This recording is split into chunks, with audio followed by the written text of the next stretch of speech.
Dear student, welcome to Geeta IAS academy. जैसा कि आप सभी जानते हैं कि पिछले क्लास में मैंने प्रीलिम्स के सिलेबस और बुक लिस्ट की चर्चा करी थी। साथ ही साथ हमने उसके पिछले क्लास में एक ओरिएंटेशन क्लास लिया था, जिसके माध्यम से जीएस और सीसेट के बारे में बताया था कि कैसे बदलते पैटर्न के हिसाब से अपनी तैयारी को एक बेहतर स्थिति में किया जाए। आज की क्लास रहेगी बेसिकली जीएस पेपर वन, यानी मेंस का जो सिलेबस है यूपीएससी के द्वारा दिया गया, वो आयोग के द्वारा जो सिलेबस दिया गया है वो पूरा हूबहू वही मैंने लिखा है। कोई भी इनपुट अपनी तरफ से इस सिलेबस में नहीं दिया, ठीक है, क्योंकि सिलेबस काफ़ी विस्तार से यूपीएससी ने मेंस में दिया हुआ है। ठीक है, तो आज के सिलेबस में जो लिखा हुआ है, मैंने बोर्ड पे लिखा हुआ है, हो सकता है आपको थोड़ा विजिबल दिखाई ना दे रहा हो, बट फिर भी मैं इसको पढ़ूंगा और आप उसको समझने की कोशिश करेंगे। ये सिलेबस के साथ साथ हमने एक कोशिश करा है कि इसके सारे बुक लिस्ट की भी बात करेंगे। साथ ही साथ बुक लिस्ट के साथ एक स्ट्रेटेजी की बात करेंगे कि जीएस पेपर वन जो मेंस का सिलेबस है उसको कैसे एक बेहतर स्थिति में किया जाए, ताकि आप जब तैयारी सेल्फ स्टडी के माध्यम से करेंगे तो आप अपने उस तैयारी को एक बेहतर स्थिति में ला सकते हैं। ठीक है, तो चलिए सबसे पहले हम बात करते हैं कि जीएस पेपर वन में जो टोटल 12 यूनिट है, यानी जीएस पेपर वन में 12 यूनिट दिया गया है आयोग के द्वारा। तो पहला यूनिट जो है कि भारतीय संस्कृति, देखिए आर्ट एंड कल्चर की बात की हुई है कि भारतीय संस्कृति, ठीक है, में प्राचीन काल, ठीक है, प्राचीन काल से आधुनिक काल तक की कला के रूप। मतलब देखो सिलेबस में आर्ट एंड कल्चर का ये पार्ट है, बट इसमें सिलेबस में एकदम बोल रहा है कि संस्कृति में क्या पढ़ना है आपको, प्राचीन काल से आधुनिक काल तक के आर्ट के फॉर्म को पढ़ना है। उसमें भी क्या पढ़ना है आपको, साहित्य, कला के रूप में साहित्य और वास्तुकला के मुख्य पहलू शामिल होंगे। इसलिए मैं आपको बार बार सिलेबस पे जोर दे रहा हूँ कि पहले आपको सिलेबस एक बेहतर स्थिति से बता दिया जाए, फिर जो नेक्स्ट क्लास हम क्या पढ़ाना चाहते हैं आपको वो चीज़ें नेक्स्ट क्लास में आएंगी। उसी प्रकार से सेकेंड यूनिट में जो बात कही गई है कि 18वीं सदी के लगभग मध्य, 18वीं सदी को याद रखना है, और लगभग मध्य से लेकर वर्तमान तक अभी तक की जो स्थिति है उसको आपको, ये हिस्ट्री वाला पार्ट है, वर्तमान समय तक का आधुनिक भारतीय इतिहास, ठीक है, उसकी महत्वपूर्ण घटनाएं, व्यक्तित्व के विषय में आपको पढ़ना है। यानी ये आपको मॉडर्न इंडिया से आप जोड़ सकते हैं इसको, ठीक है, ये आर्ट एंड कल्चर को बोल सकते हैं इसको, ठीक है। तो भारतीय इतिहास में महत्वपूर्ण घटनाएं और व्यक्तित्व के बारे में पढ़ना है, वो भी कहाँ से, लगभग मध्य से लेकर के 18वीं सदी के।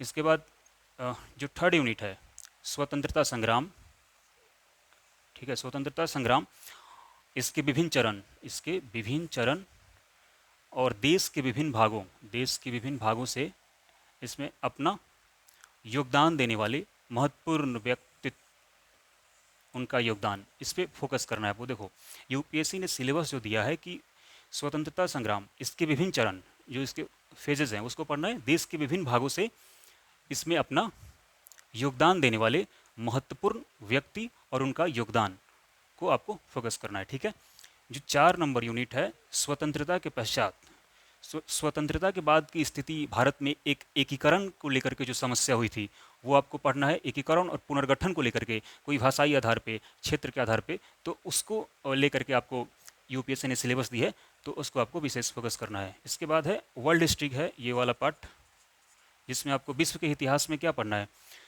विश्व के इतिहास में 18वीं सदी तथा उसके बाद के घटनाएं, जैसे औद्योगिक क्रांति, ठीक है, औद्योगिक क्रांति हो गया, देखो विश्व का युद्ध, जो विश्व युद्ध हुई थी, second world war, first world war, वो सारी चीज़ें, राष्ट्रीय सीमाओं का उस समय जो सीमांकन हुआ था उसको भी आपको ध्यान देना है। ठीक है, और इसके बाद उसमें आपको वर्ल्ड हिस्ट्री में उपनिवेशवाद भी पढ़ना है। ठीक है, उपनिवेशवाद के साथ जो उसकी समाप्ति हुई थी, समाप्ति के साथ जो राजनीतिक दर्शन समाप्ति हुई वो पढ़ना है। इसके बाद राजनीतिक दर्शन में क्या पढ़ना है, देखिए इसमें एक टॉपिक में लिखा हुआ है वर्ल्ड हिस्ट्री में राजनीतिक दर्शन, और राजनीतिक दर्शन में आपको सबसे पहले साम्यवाद पढ़ना है। ठीक है, साम्यवाद और एक पूंजीवाद, साम्यवाद और पूंजीवाद, और इसके बाद समाजवाद, ये 3 टॉपिक है, साम्यवाद, पूंजीवाद और समाजवाद। इनको भी हम जब क्लास लेंगे तो उसमें आपको बहुत अच्छे तरीके से बताने की कोशिश करेंगे। ठीक है, बट आज के सिलेबस में बात कर रहा हूँ, ये मतलब इस सिलेबस में शामिल किया गया है। अब देखो यूपीएससी ने सिलेबस में बोला है कि उपनिवेशवाद की समाप्ति उसके राजनीतिक दर्शन में जैसे साम्यवाद, पूंजीवाद और समाजवाद, ठीक है, वो शामिल होंगे। उसके साथ में क्या कह रहा है, शामिल होंगे उनके रूप और समाज पर प्रभाव। ये बहुत इंपॉर्टेंट पॉइंट आयोग के द्वारा दिया गया है कि जो भी आप पढ़ते हैं, जैसे साम्यवाद हो गया, पूंजीवाद हो गया, समाजवाद हो गया, उसका समाज के दृष्टिकोण से सोचकर आपको बोलना है कि उसका इम्पैक्ट हमारे एक समाज पे कैसे पड़ता है, उस चीज़ को भी आपको विशेष ध्यान देना है। साथ ही साथ अब मैं देखता हूँ जो 6 नंबर यूनिट है, 6 नंबर यूनिट में भारतीय समाज की मुख्य विशेषताएं, यहाँ से आपका सोसाइटी खंड स्टार्ट हो जाता है, ठीक है। तो सोसाइटी खंड स्टार्ट होता है, तो देखते हैं इसको। आयोग के द्वारा जो सिलेबस सोसाइटी के बारे में क्या कहा जा रहा है कि भारतीय समाज की मुख्य विशेषताएं, भारतीय समाज की मुख्य विशेषताएं क्या हैं वो आपको इसमें बताते हूँ। सिलेबस में लिखे भारतीय मुख्य विशेषताएं में देखो, भारत की विविधता की बात कर रहे हैं, ठीक है। भारतीय समाज की मुख्य विशेषताएं में भारत की विविधता, भारत की जो डाइवर्सिटी है उसके बारे में आपको विशेष तरीके से पढ़ाई करनी है, ठीक है। इसके बाद जो 7 यूनिट है उसमें महिलाओं की भूमिका, भारत में आप देखेंगे महिलाओं की क्या भूमिका है, राजनीति में महिलाओं की भूमिका क्या है, समाज के स्तर पे क्या है, कल्चरल लेवल पे क्या है, इन तमाम जो चीज़ें आप देखते हैं उन सभी चीज़ों को एक सोसाइटी खंड में आपको पढ़ना होगा। जैसे महिलाओं के संबंधित जो संगठन है, जैसे मान लो कि कह रहा है कि महिलाओं की भूमिका और महिला संगठन, मतलब ये कि महिलाओं की भूमिका क्या है और महिला संबंधी जो संगठन है उनके विकास के लिए जनसंख्या से संबंध मुद्दे, अभी जो न्यू जो हमारा जनसंख्या है वो लगातार बढ़ रहे हैं, उनसे संबंधित क्या है मुद्दे, डेमोग्राफिक डिविडेंड की बात होती है, उससे जो संबंधित इश्यूज हैं उसको आपको देखना है। इसके बाद इसी में एक पॉवर्टी की बात की गई है, गरीबी की बात की गई है, तो हमें उसको भी काफ़ी अच्छे तरीके से पढ़ना है। इसके बाद इन सभी मुद्दे से जो और एक टॉपिक लिखा हुआ है विकासात्मक विषय, विकासात्मक विषय जो सरकार के द्वारा चलाई जा रही है उसको आपको ध्यान से देना है उस पर, क्योंकि सिलेबस बिल्कुल लिख चुका है आयोग के द्वारा कि विकासात्मक विषय पढ़ना है आपको, ठीक है। शहरीकरण, शहरीकरण की बात करें, जो शहरीकरण में इनका इशूज़ बेस है कि उनकी समस्याएं क्या है, शहर में क्या क्या समस्याएं हैं उनको विशेष ध्यान देना है, ठीक है। लिखा भी है आयोग ने उनकी समस्याएं, यानी कि शहरीकरण, जो शहरीकरण से उत्पन्न हो रही समस्याएं को ध्यान में रखकर उसको आपको देखना है, ठीक है। और उनके उपाय के भी बारे में ध्यान देना है। मेंस में यही चीज़ होती है कि उसके जो चुनौती है, जो चैलेंजेस है किसी इशूज़ पे, उस चैलेंजेस को कम करने के लिए आपके पास क्या उपाय है। एज ए ब्यूरोक्रेट अगर आप बनते हैं, एज ए प्रशासन में आप जाएंगे तो उस वहाँ पे आपको सुझाव देना होगा, या तो इम्प्लीमेंट करने के लिए सरकार उस पर नीतियाँ बनाएगी, तो आपको उसको इम्प्लीमेंट करना होगा, सरकार उस पर पॉलिसी बनाएगी, तो ठीक है। इसके बाद है 8 नंबर यूनिट, जो भारतीय समाज पर भूमंडलीयकरण का प्रभाव।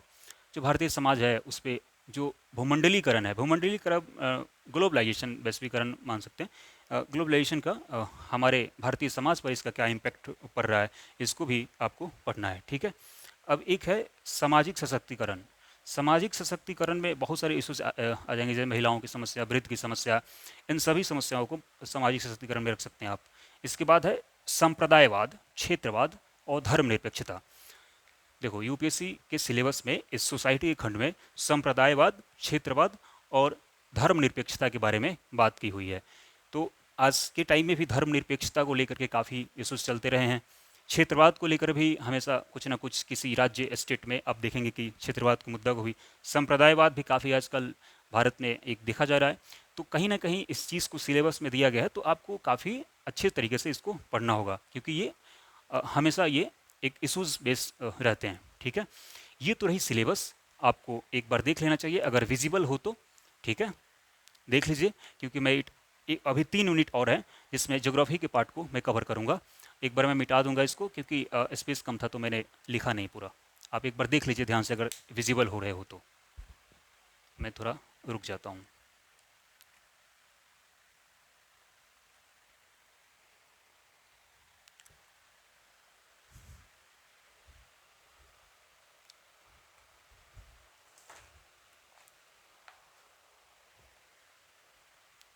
ठीक है, देख लिया आप। चलिए, तो इसको मिटा देता हूँ।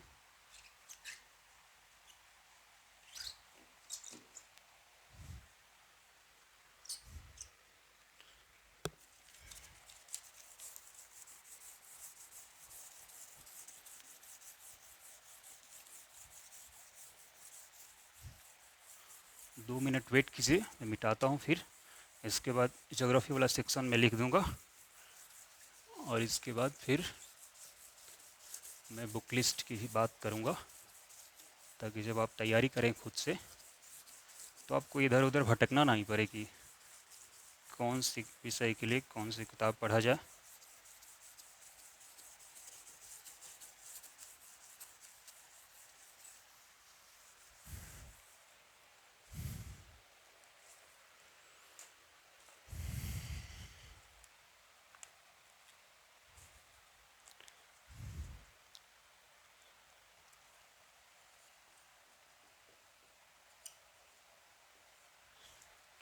भूगोल वाले खंड यहाँ से स्टार्ट होते हैं, तो मैं 9 यूनिट तक मैंने वहाँ लिखा था, जो सोसाइटी खंड से एंड हो रहा था। अब भूगोल वाले खंड में लिख देता हूँ उसका सिलेबस।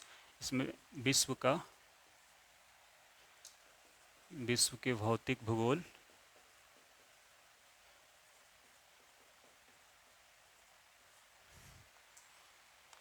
की मुख्य विशेषताएं,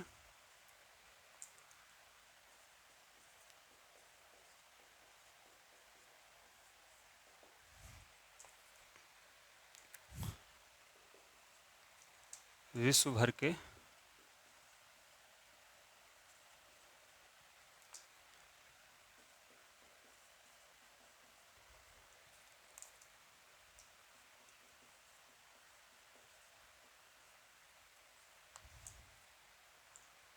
प्राकृतिक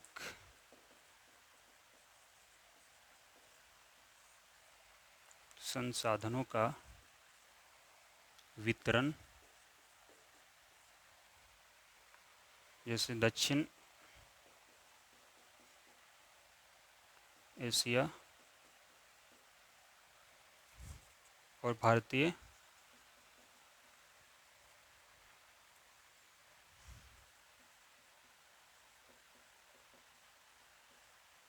उपमहाद्वीप शामिल किया गया है इसमें।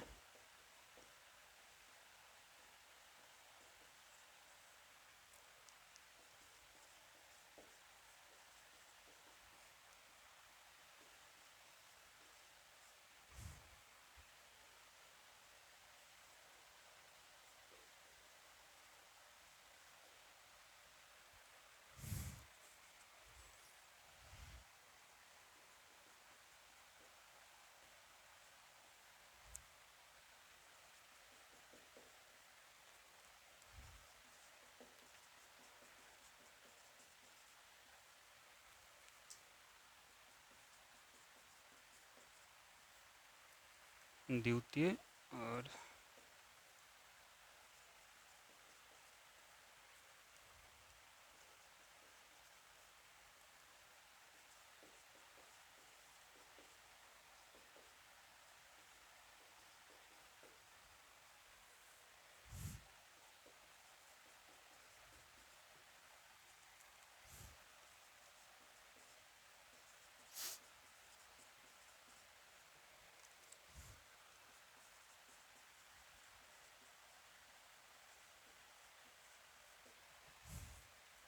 लास्ट यूनिट है, धैर्य रखिए थोड़ा सा, क्योंकि रिसोर्स मेरे पास कम है, तो मैं जितना रिसोर्स है उसी में आपको बताने की कोशिश कर रहा हूँ।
देखिए, बहुत आपने धैर्य रखा, उसके लिए बहुत बहुत धन्यवाद। देखिए, सिलेबस देख लेते हैं। 12 यूनिट था, जिसमें से मैंने 9 यूनिट पहले डिस्कस करा था। 10वीं यूनिट है कि विश्व के भौतिक भूगोल की मुख्य विशेषताएं। जो फिजिकल ज्योग्राफी है उसकी मुख्य विशेषताएं को पढ़ना है आपको। और 11 जो यूनिट है वो विश्व भर के मुख्य प्राकृतिक संसाधन पढ़ना है आपको, ठीक है। जो प्राकृतिक रिसोर्सेज हैं उसको पढ़ना है, उसके जो रिसोर्स का वितरण है उसको ध्यान रखना है, ठीक है। जैसे दक्षिण एशिया हो गया, उपमहाद्वीप को शामिल किया गया, दक्षिण और उपमहाद्वीप भारत शामिल करते हुए, जो विश्व और भारत सहित है इसमें, ठीक है, विश्व का भी और भारत का भी, के विभिन्न भागों में प्राकृतिक और द्वितीय और तृतीय क्षेत्र के उद्योगों को स्थापित करने के लिए जिम्मेदार जो कारक हैं उसको बताया गया है इसमें। इस सिलेबस को पढ़ना है आपको। इसके बाद जो 12th यूनिट है, भूकंप, सुनामी, ज्वालामुखीय हलचल, चक्रवात और जैसे महत्वपूर्ण भूभौतिकी घटनाएं को ध्यान में रखना है आपको।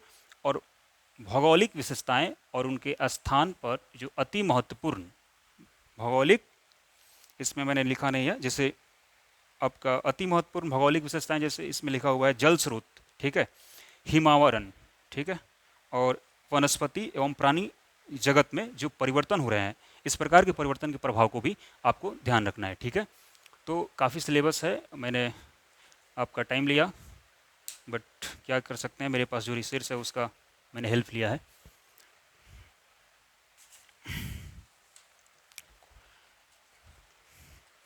अब मैं बुक लिस्ट की भी बात करूंगा थोड़ा। एक बार मिटाता हूँ इसको।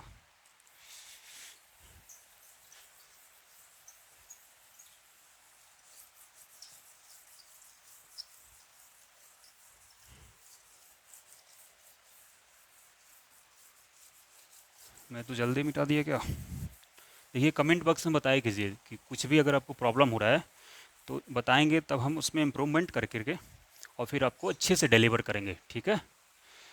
कमेंट बॉक्स में आप बताइए कि आपको किसी प्रकार की जो भी समस्या हो रही हो तैयारी से संबंधित, या यहाँ पे जो मैं पढ़ा रहा हूँ उससे कुछ आपकी आवाज़ क्लियर नहीं जा रहे हैं, या लिखावट में कुछ आपको सुधार करने की गुंजाइश है मुझे में, तो उसको कैसे सुधारें, तो मैं सोचूंगा उस विषय पे।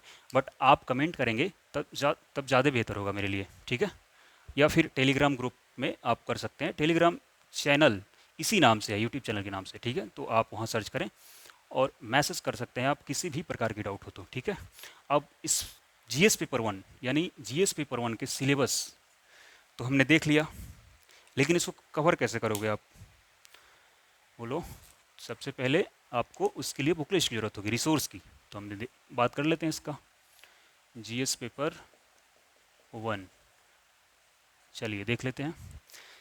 हमने सिलेबस जब डिस्कस करा तो उस समय आपने ध्यान दिया होगा कि कभी art and culture, modern India, post independent और वर्ल्ड हिस्ट्री, ज्योग्राफी जैसे, और सोसाइटी के खंड को मैंने बार बोल रहा, तो इसमें इंडियन हिस्ट्री पढ़ना है या फिर आर्ट एंड कल्चर पढ़ना है, क्या पढ़ना है, मैं उस तरीके से कह रहा था। तो मैं पहले बांट देता हूँ, देखो बता देता हूँ कि उसमें क्या क्या पढ़ना है। सबसे पहले आर्ट एंड कल्चर की बात है, आर्ट एंड कल्चर, ठीक है, एक ये हो गया। दूसरा हो गया आपका मॉडर्न इंडिया, मॉडर्न इंडिया। तीसरा हो जाएगा आपका पोस्ट इंडिपेंडेंट, पोस्ट इंडिपेंडेंस। चौथा हो जाएगा वर्ल्ड हिस्ट्री, और पांचवा हो जाएगा इंडियन सोसाइटी।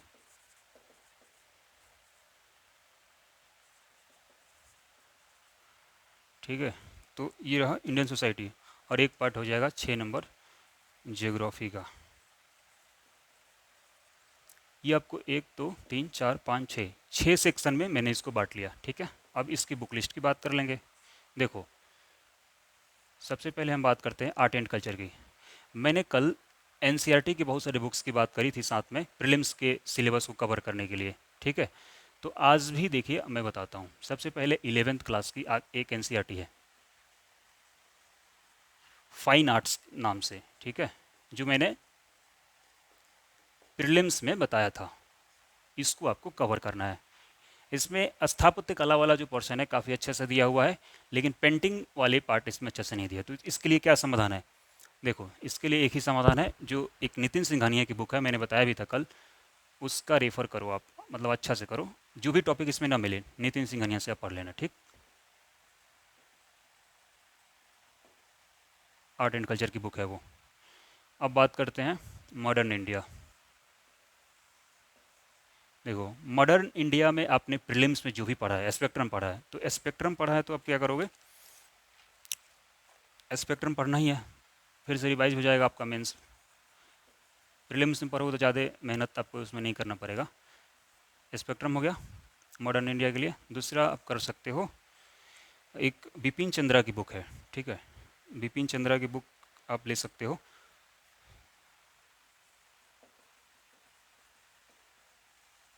बिपिन चंद्रा, ये 12th क्लास की एनसीईआरटी है, ठीक है, इसको आप पढ़ लो, ठीक है। ये दो बुक मतलब मॉडर्न इंडिया का जो सिलेबस था कवर कर देगा आपको बहुत अच्छे से, ठीक है। तो आप अच्छे तरीके से उसको कवर कर लेंगे उससे, ठीक है।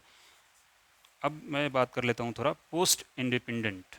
पोस्ट, इसमें देखो, सबसे पहले एनसीईआरटी पढ़ो आप, इसके लिए एक एनसीईआरटी। एनसीईआरटी शायद 12th का है, एनसीईआरटी 12th का है, ठीक है। किस नाम से है? देखो, पॉलिटिकल साइंस का जो अपना बुक है एनसीईआरटी का,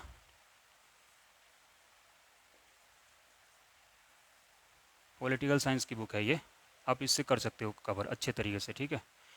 और एक रिसोर्स मैं बता देता हूँ, विजन आईएएस का, विजन आईएएस का जो मटेरियल आती है वैल्यू एडिट का, उसको आप देख सकते हो, मतलब इसकी सहायता ले लेना, तो आपका पोस्ट स्टेटमेंट बहुत अच्छे से हो जाएगा, ठीक। अब है एक वर्ल्ड हिस्ट्री का। वर्ल्ड हिस्ट्री में देखो, वर्ल्ड हिस्ट्री में क्वेश्चंस नहीं आते हैं। बहुत सारे विद्यार्थी या एस्पेरेंट्स, मैंने सुना है उनसे कि प्रीलिम्स में क्वेश्चन नहीं आता है, ये तो ठीक है, मेंस में सिलेबस में दिया हुआ है, फिर भी वो क्वेश्चंस बहुत कम वहाँ से आते हैं, एक से दो क्वेश्चंस आ जाते हैं। तो बहुत लोग कहते हैं कि छोड़ देना चाहिए इसको, बट मेरा मानना है कि आयोग के द्वारा जो सिलेबस दिया गया है उसको आप कवर कर लीजिए, ताकि कभी भी अगर क्वेश्चंस आता है तो आप छोड़ने की स्थिति में नहीं रहेंगे। दूसरी बात ये कि जब वर्ल्ड हिस्ट्री आप पढ़ते हैं तो अंतर्राष्ट्रीय संबंध यानी इंटरनेशनल रिलेशन का जो सिलेबस हमारे पेपर 2 में है, उसको कवर करने में, उसको समझने में आपको समस्या कम होती है, ठीक है। तो इसलिए भी आप वर्ल्ड हिस्ट्री पढ़ लीजिएगा, ठीक। तो आइए इसके बारे में हम देख लेते हैं क्या पढ़ना पड़ेगा वर्ल्ड हिस्ट्री के लिए। सबसे पहले आप, अर्जुन देव की एक एनसीईआरटी है, एनसीईआरटी है, अर्जुन देव नाम राइटर का नाम है, ठीक है, अर्जुन देव, ठीक है।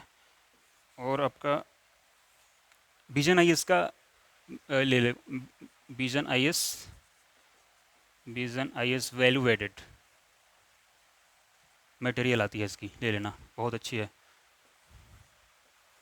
इंडियन सोसाइटी की बात कर लेते हैं, इंडियन सोसाइटी भी हम की बात कर लेते हैं। इंडियन सोसाइटी में क्या करना है, देखो, एनसीईआरटी पढ़ो 11th का और 12th का, दो है बुक है उसमें। 11th इंडियन सोसाइटी के लिए 11th और 12th के एनसीईआरटी है इंडियन सोसाइटी को पढ़ने के लिए, आप उसकी हेल्प ले सकते हो, ठीक। दूसरी बात, इसमें क्या करना होगा आपको, देखो इसमें इंडियन सोसाइटी बहुत अच्छे से कवर करना है, तो एक तो 365 मेंस विजन आईएएस का, ठीक है। और दूसरा इसमें क्या करना है आपको, विजन आईएएस का वैल्यू एडेड मटेरियल आती है, वो देख लेना, ठीक है।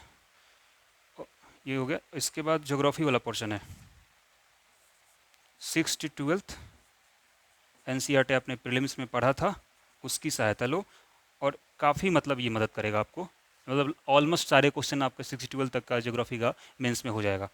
अगर नहीं भी होता है तो आप क्या कर सकते हो, मैं कोई बुक तो रेफर नहीं कर पाऊंगा क्योंकि मैंने पढ़ा नहीं था।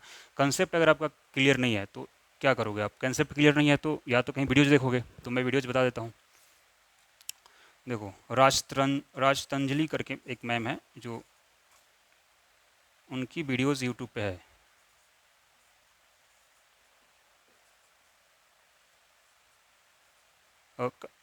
कंसेप्ट क्लियर करने के लिए इस वीडियोज़ को सहायता ले सकते हो, ठीक है, या फिर किसी कोचिंग क्लास प्रिंटेड नोट्स देख सकते हो। बट मैं कहूँगा 6 से 12 तक एनसीईआरटी अगर आपने कवर कर लिया, वीडियोज़ देख लिया, तो आपके इनफ है इतना, ठीक। देखो ये तो हो गया, मैंने बुक लिस्ट बता दी, एक बार देख लिया करो। मैं एक बार फिर से बोल देता हूँ। देखो, art and culture 11th class NCERT, fine arts और नितिन सिंघानिया 2, ठीक है। मॉडर्न इंडिया के लिए spectrum Bipin Chandra 12th class NCERT. Post independence NCERT class 12th की, ठीक है, पॉलिटिकल साइंस की है वो, या और दूसरा Vision IAS value added material, ठीक है। इंडियन सोसाइटी में एनसीईआरटी अर्जुन देव की, और इसके बाद सॉरी